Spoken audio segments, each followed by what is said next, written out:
Bem-vindo ao Conselho Consultivo. A Grécia deve enviar hoje para o Eurogrupo o pedido de extensão do empréstimo por mais 6 meses. O governo de Atenas continua, no entanto, a rejeitar o prolongamento das medidas do atual programa de assistência.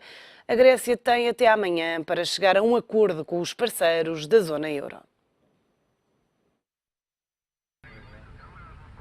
Prosseguem as negociações entre a Grécia e os parceiros da zona euro. A proposta dos gregos já está em cima da mesa. O governo de Alexis Tsipras quer uma extensão do empréstimo por 6 meses. Os gregos exigem a mesma condição, já expressa nas reuniões do Eurogrupo. Não há prolongamento do programa de austeridade da Troika. O primeiro-ministro grego reconhece o impasse nas negociações, mas acredita que o acordo é uma questão de tempo.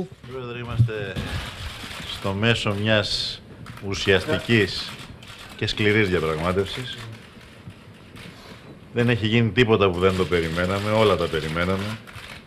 Και τη σκληρή στάση περιμέναμε και τις δυσκολίες. Ίσως να μην περιμέναμε αυτή την ανάταση που υπάρχει στη χώρα μας. Την ελπίδα αλλά και την περηφάνεια, την πατριωτική που έχει δημιουργηθεί, που μας βοηθάει πάρα πολύ. Είμαστε σε μια κρίσιμη καμπή της διαπραγμάτευσης, κρίσιμη και ευαίσθητη. Καταθέτουμε προτάσεις και ευελπιστούμε να περάσουμε αυτόν τον κάβο που θα μας δώσει δυνατότητες να προχωρήσουμε. Na prática, o governo grego quer o acordo que tinha sido feito pelo Comissário Europeu para a Economia antes do Eurogrupo. A proposta previa uma solução de compromisso transitória entre Atenas e os parceiros e tinha o aval de Yanis Varoufakis, mas foi retirada à última hora pelo presidente do Eurogrupo. A Alemanha continua a ser a principal barreira nas pretensões da Grécia. O ministro alemão das Finanças diz que a Grécia tem de decidir se continua no euro e insiste que a extensão do resgate é a única opção de Atenas. Dass Griechenland sich entscheiden muss, will es eigentlich dieses Programm oder will es nicht? Das hat bisher niemand der Kollegen hat bisher verstanden, was Griechenland am Ende wirklich will. Ob Griechenland selber das weiß, ist auch die Frage. Wir hatten ja auch O Eurogrupo definiu sexta-feira como prazo limite para a Grécia pedir a extensão do programa. No mesmo dia, o governo de Tsipras leva ao Parlamento um pacote de medidas sociais com vista a relançar a economia. O programa de assistência à Grécia termina no final do mês. São temas para analisar com os comentadores do ETV, Pierre de Bourdeau e também Luís Todebom. Muito obrigada a ambos pela presença neste Conselho Consultivo. Pierre de Bourdeau, ouvíamos o Ministro das Finanças alemão Schäuble dizer que a Grécia não sabe muito bem o que é que quer e que os próprios parceiros do Eurogrupo não sabem muito bem o que é que a Grécia quer. Mas há uma coisa que é certa, a Grécia não quer negociar com a Troika. Como é que caem as declarações de Jean-Claude Juncker, que vem dizer que pecámos contra a dignidade de Portugal e da Grécia, estou a citar, obviamente, e que a Troika cometeu erros durante a sua atuação nos resgates internacionais? Estas declarações vêm dar força às pretensões da Grécia de não querer negociar com a Troika? Eu acho que há um bocado estava a perguntar, antes de começar o programa, se a tradução estava certa. Eu estava a dizer que a tradução estava certa, é verdade, é exatamente o que disse o Jean-Claude Juncker, eu vi as declarações em francês e não há dúvidas. Agora, eu acho que a interpretação que não está. Aqui a questão é a diferença entre o conteúdo e a forma. Isto não deixa de ser uma questão de forma. Toda a gente concorda, até toda a gente concorda que a Troika pode ter agido de uma forma arrogante, pode ter agido de uma forma exagerada, pode ter agido... Agora, isto são questões que se corrigem, mas que o Jean-Claude Juncker nunca pôs em causa o que foi feito das políticas, das medidas, dos programas em si. Ele evocou, e talvez muito bem, eu acho que toda a gente sabe que este debate não é a primeira vez que nós o temos, no sentido que como assegurar que instituições que não são eleitas, a Comissão não tem legitimidade em termos democrática, direita. Então, como assegurar que instituições que não são eleitas passam a ter mais legitimidade democrática? E esta questão é o que aconteceu aqui nos programas de resgate e mais uma vez uma manifestação. A declaração do Juncker é interessante, que está a cair num momento onde efetivamente estamos aqui a viver esta situação difícil com a Grécia. Talvez é para mostrar aos gregos que pode haver aqui uma forma de compreensão e que a Europa está atenta aqui aos manter dentro do barco, mas não muito mais. Não muito mais, que na realidade, em termos de... Está a acontecer uma coisa que é única. É que, enquanto a Europa, no passado, face às crises, estava sempre dividida, hoje no Eurogrupo, há um país contra todos os outros. A Grécia está completamente isolada. Ontem, o Sapin, o ministro Sapin, acabou de fazer uma declaração, quase palavra por palavra, com o Schäuble, com o ministro alemão. O Matteo Renzi não pode chegar numa cimeira, agora vai dirigir-se aqui ao primeiro-ministro grego dando um abraço, eu acho que um beijinho, mas na verdade é o beijinho da morte, porque dá beijinhos de um lado e do outro lado está aqui numa posição alinhadíssima com os seus colegas europeus, ou vocês continuam dentro do programa com as suas consequências, não é só financiamento, é também contrapartida, ou então, não se sabe. Mas, de facto, hoje eu acho que a Grécia está mais isolada que nunca e a declaração do Jean-Claude Juncker, que é uma declaração de forma, que é uma declaração importante no sentido de, mais uma vez, de governance, mas não vejo como vai poder mudar aqui nenhum elemento no caso. É mais aqui uma forma de dizer aos gregos, nós percebemos que talvez vocês, não, de certeza vocês foram maltratados na forma. Mas quando Juncker, eu vou insistir, diz que a Troika é pouco democrática, falta-lhe legitimidade e diz que confiavam cegamente na Troika, numa crítica também a Durão Barroso, que à data era Presidente da Comissão Europeia, parece-lhe que isto são só críticas em relação à forma ou também de conteúdo? Não, mas aqui, como é óbvio, uma parte do conteúdo, sobretudo associar o Presidente, o antigo Presidente da Comissão, como é óbvio, aqui é uma parte de conteúdo. Eu acho que aqui, até nós o comentamos aqui há tempo, eu acho que efetivamente a Comissão perdeu, a questão é que se coloca mais uma vez, é que a Comissão perdeu o seu papel. Eu acho que o Durão Barroso, quando foi presidente da Comissão, foi um presidente que aceitou de voltar à intergovernabilidade, quer dizer, que os governos passaram a ter mais poder e que a Comissão esvaziou o seu poder. Aqui, não é surpresa, já comentamos aqui, e de facto, o Jean-Claude Juncker a dizer isso, está a dizer, eu não vou ser um presidente como o Durão Barroso, vou ser um presidente que talvez vai tentar reganhar um poder que a Comissão tinha no passado, sem falar da altura do Delors, mas mesmo do Santer, mesmo do Prodi, e reganhar este peso que, na minha ótica pessoal, nunca devia ter perdido. Luís, tudo bom? Não é a primeira vez que Juncker defende a necessidade de mudar o modelo da Troika e agora defende que no futuro se deve aprender com os erros do passado, mas a questão é que não se pode já mudar o passado. O que está feito e Juncker vem dizer que não se coloca um alto funcionário perante um primeiro-ministro a negociar, mas foi sempre o que aconteceu até agora. Mais ou menos. O problema é o problema entre os técnicos e os políticos. A Troika é um conjunto de técnicos que a certa altura, por razões várias, até pelo poder que lhes foi atribuído, assumiram quase um papel político. E é um pouco esta crítica que o atual Presidente da Comissão Europeia faz. Os quadros da Troika, alguns deles inclusivamente davam conferências de imprensa e davam entrevistas como se fossem ministros. Nem eram ministros, nem tinham sido eleitos por ninguém.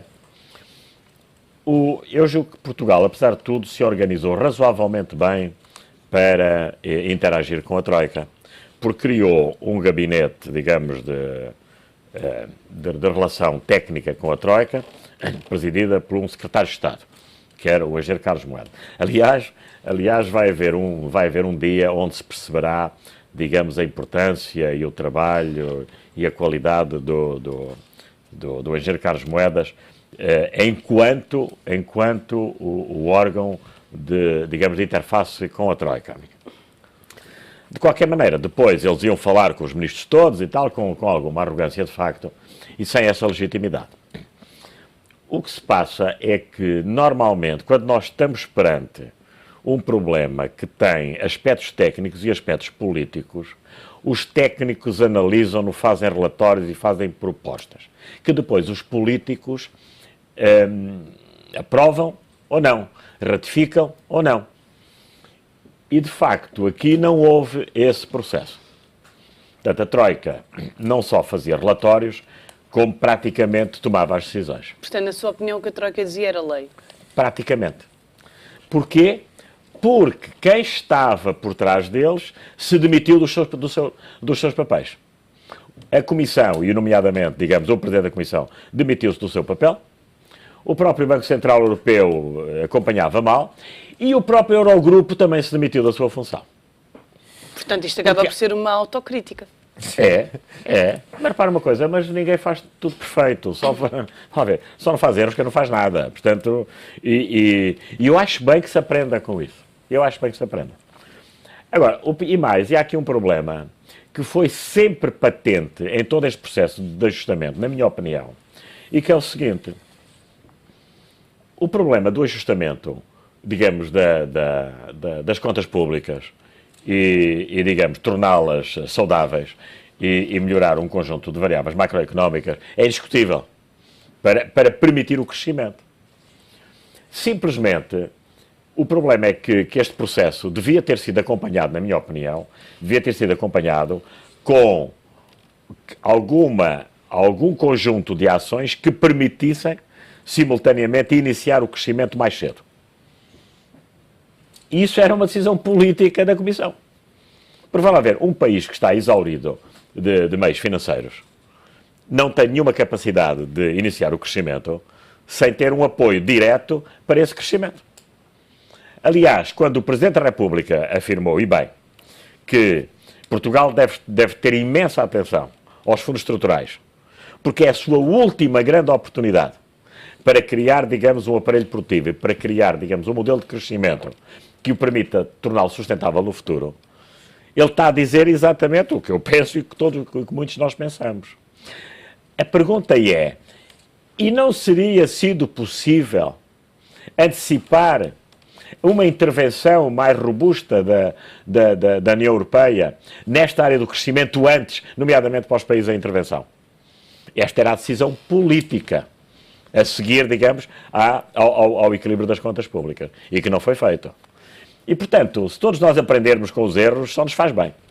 Portanto, já não são más estas críticas de Juncker, mas que não seja para olharmos para elas. Não, e ele sabe, ainda por cima, sabe do que fala. Portanto, agora o problema é, repara uma coisa, mas ele neste momento também está numa posição que não basta criticar.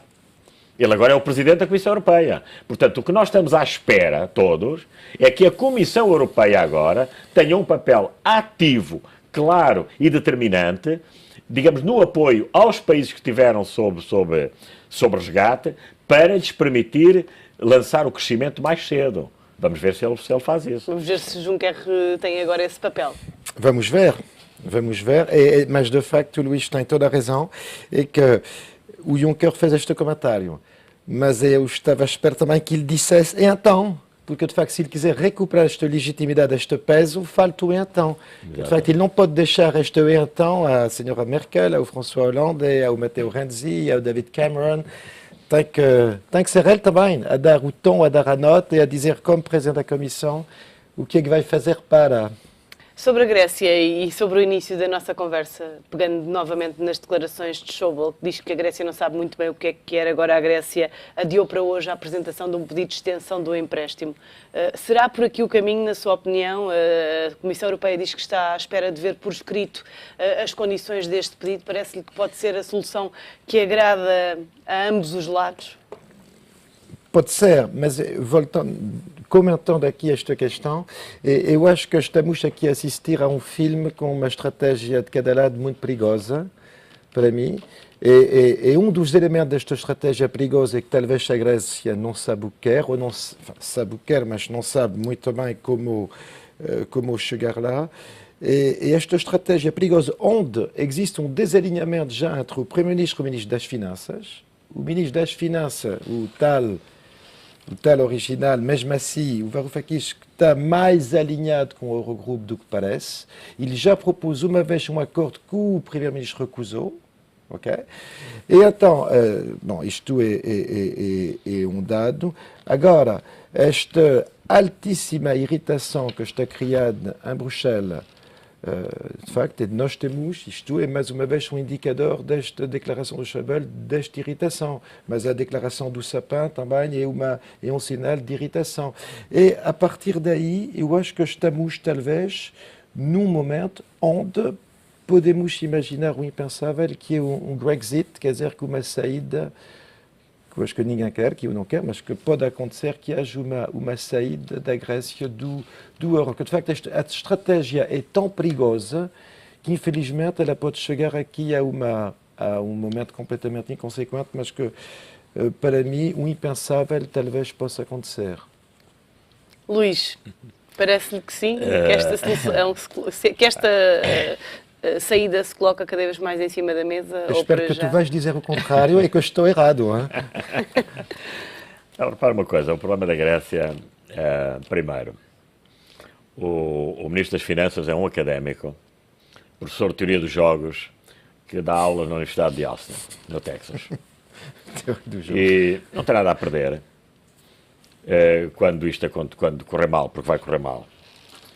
Regressa à Universidade do Texas. Mas quando diz correr mal aqui, a saída da Grécia, do euro? Ou sai do euro, ou tem eleições novamente, não sei. Mas este caminho não leva a lado nenhum. Isso não tenho dúvidas nenhuma. Mas também lhe parece que a Grécia está perdida e que não sabe o que quer? Isso não tenho dúvidas. Que não é bem não sabe o que quer. Quer, como diz o povo, sol na eira, chuva no nabal, isso é impossível, ou seja, quer tudo ao mesmo tempo. Quer dinheiro, quer aumentar as despesas, e não se vê, e não quer reformar a máquina do Estado. Que esse é o grande problema, Aliás, o Presidente da Comissão Europeia diz que está a negociar um empréstimo ponto até ao verão, mas diz que a Grécia tem de respeitar os acordos anteriores. Tem que reformar o Estado. Repara uma coisa, vem uma notícia hoje no vosso jornal, dizendo o seguinte, que eles fizeram agora uma proposta de perdão de dívida fiscal a quem pagar alguma coisa. E repare, aceitam que quem te pagar 200 euros já pode requerer, digamos assim, a redução, 50% da dívida fiscal. E depois vem um número que é aterrador, que é as dívidas fiscais são de 76 bilhões de euros. Mas só podem ser recuperados. E eventualmente, no limite, o que pode ser recuperado são 9 bi. Portanto, a máquina do Estado não funciona na Grécia. O problema, como toda a gente tem dito, o problema não é do povo grego. O problema é da organização política e administrativa da Grécia, que não funciona. E este governo não põe de maneira nenhuma, ainda por cima é semi-anarquista, não põe de maneira nenhuma uma máquina a funcionar.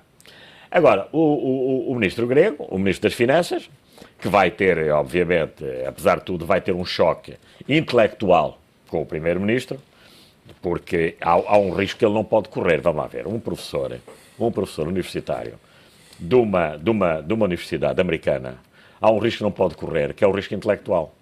Porque aí perde o respeito, digamos, dos seus pares e perde o respeito dos seus alunos. Perde a credibilidade. E perde a sua credibilidade técnica.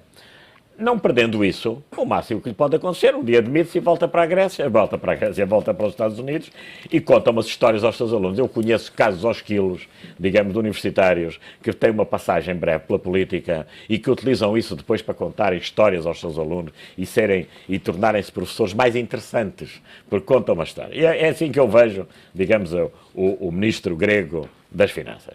O primeiro-ministro, enfim, é uma extrema-esquerda, um bocadinho anarquista e portanto, pensa que pode fazer milagres e eu não vejo como. Repara uma coisa, o facto de, antes de iniciar as negociações com o Eurogrupo, suspender privatizações, suspender, digamos, o congelamento dos funcionários, admitir funcionários públicos, quando a Grécia já tem um excesso enorme de funcionários públicos, e aumentar o salário mínimo nacional para valores acima de um conjunto de países, entre os quais se situa Portugal. E dizendo que é impossível, é uma coisa que não é aceitável. Mas mais. Há uma história que agora o Ministro das Finanças alemão contou, que é um primeiro-ministro de um país europeu, que ele não quis dizer quem era, mas aparentemente já se sabe que foi o primeiro-ministro da Lituânia, e que perguntou ao primeiro-ministro grego para dizer assim, explique-me como é que eu explico ao meu povo e aos meus eleitores da Lituânia, que têm um salário mínimo menor que o da Grécia, que a Grécia aumentou o seu salário mínimo, não é? E que nós lhes vamos dar dinheiro para pagar isto. Como é que eu explico aos meus eleitores? E o primeiro-ministro grego responde dizendo, está bem, mas no vosso país é possível viver com o vosso salário mínimo e na Grécia não é. Isto é de uma arrogância inaceitável. Isso é tipo uma afronta? É uma afronta, isto é quase um insulto. Ele só não diz isso a Portugal, eventualmente, porque provavelmente não fala com o primeiro-ministro português, porque senão diria a mesma coisa. Ora bem, portanto, eu concordo completamente com o que diz o Pierre, a Grécia está completamente isolada. A Europa já está um bocadinho cansada daquilo, acho eu, toda a gente. O ministro alemão, quando diz que nenhum dos seus colegas percebe o que é que a Grécia quer, e ele diz que provavelmente nem a própria Grécia, julgo que a proposta que vai surgir hoje ou amanhã vai ser uma mão cheia de nada, uma mão cheia de generalidades. E, portanto, o caminho... Eu reparo uma coisa, agora há um problema político que digamos que o Tsipras tem, que é o seguinte, eles não têm, o Syriza não tem mandato para sair do euro. Uma sondagem feita prova que a esmagadora maioria do povo grego não quer sair do euro. Portanto, o mandato que eles tiveram foi resolvam os problemas na Europa e melhorem a nossa vida, mas não é saírem do euro. Portanto, no dia em que o BCE cortar completamente, digamos, o apoio aos bancos gregos e a solução tiver que sair da Grécia, se eles forem sérios do ponto de vista político, têm que se demitir e convocar eleições. Mas ontem esperava-se que o BCE pudesse limitar de alguma forma o acesso dos bancos gregos à linha de emergência, mas não foi o que fez. O BCE aumentou ainda mais esse acesso. Mas um dia vai ter que fazer, porque repara uma coisa, porque o BCE não pode fazer o que quer. O BCE tem regras. E o BCE não pode fazer para um país o que não faz para os outros. E o que não fez para os outros. E, portanto, vai haver um dia onde isso vai acontecer. Pierre, mas para já, o BCE pôs alguma água na fervura, como se costuma dizer? Sim, pus água na fervura depois de ter accionado há uma semana atrás aqui o início da bomba atómica, pus água na fervura, mas eu estamos hoje muito de acordo, mas de facto eu estou convencido que é mais para deixar passar este momento e dar mais uma vez, em primeiro lugar, não afundar a economia. Uma coisa também que eu queria anotar é que há só uma bolsa que está a sofrer muito com o que está a acontecer na bolsa grega. O resto da Europa está numa estabilidade inacreditável, no sentido, quer dizer, os mercados já interiorizaram que isto é um problema grego, não é um problema europeu, não é um problema português, não é um problema irlandês, é um problema grego. Portanto, no limite, se a Grécia saísse do euro, continuaria a ser um caso isolado?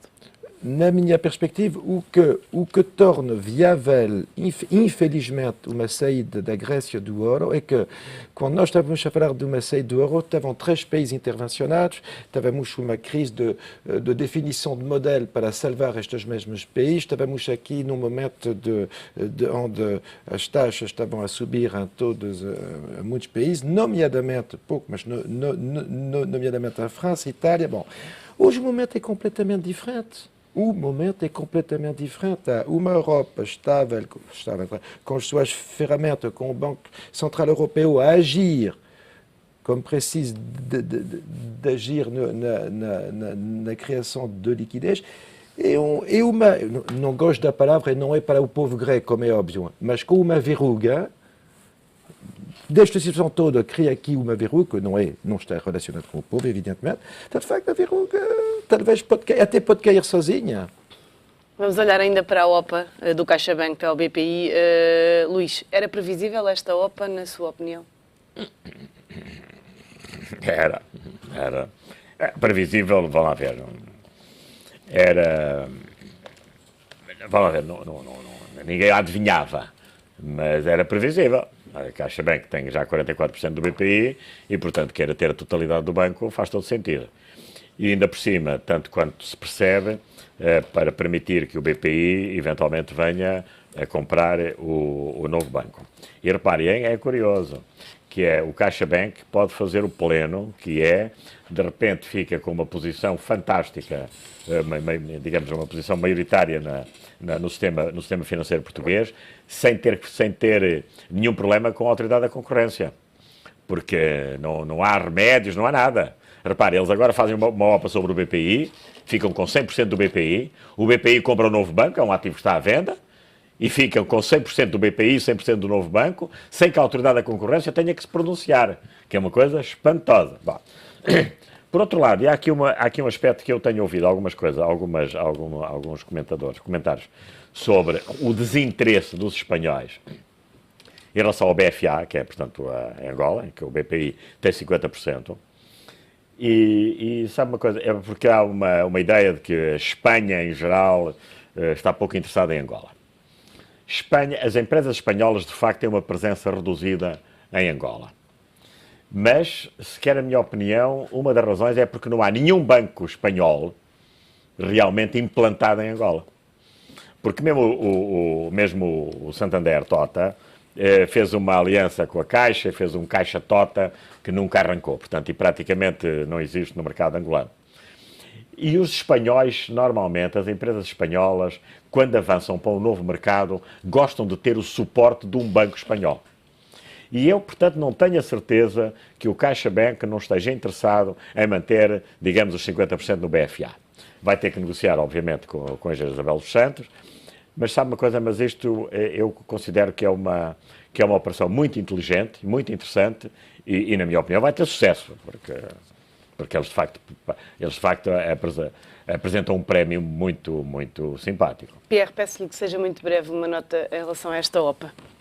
Em relação a esta OPA, eu acho que o Luís falou muito bem. Eu acho que, não, em relação ao novo banco, estou convencido que vai haver mais interessado, nomeadamente chinês, e que aqui vai haver uma... E não sei se a melhor solução, e devemos pensar qual é a melhor solução para o país, e não sei se a melhor solução para o país é uma compra do novo banco pelo BPI, mas isto é uma...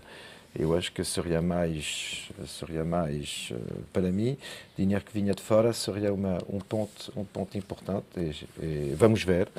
Mas que é interessante, e que vai ser uma luta interessante, vai ser. Vamos ver. Muito obrigada pela vossa presença e análise e até para a semana. O Conselho Consultivo está de regresso amanhã.